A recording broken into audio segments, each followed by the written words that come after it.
Everyone knows that welders can make really good money with the right skills and credentials. It's a high-demand job with a very positive growth outlook over the next 10 years. But what many people don't know is that Patrick and Henry Community College has one of the top welding programs in the state.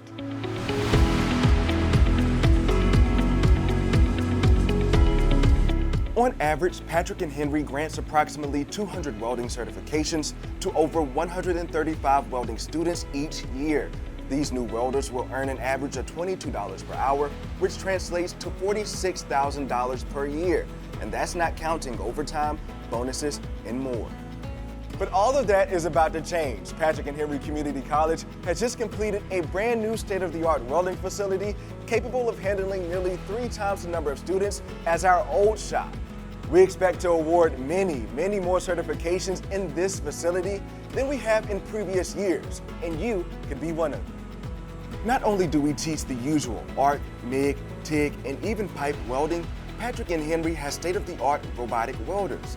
Needless to say, this is the future of welding, and you can be a part of this welding revolution. We could go on and on about our new state-of-the-art facility, the future of welding, and your future. But why don't you come down and see it for yourself? Our instructors will be happy to talk with you about our program and even show you around the shop. If you're interested in learning more, contact Randy Smith and let Patrick and Henry Community College put a spark in your future.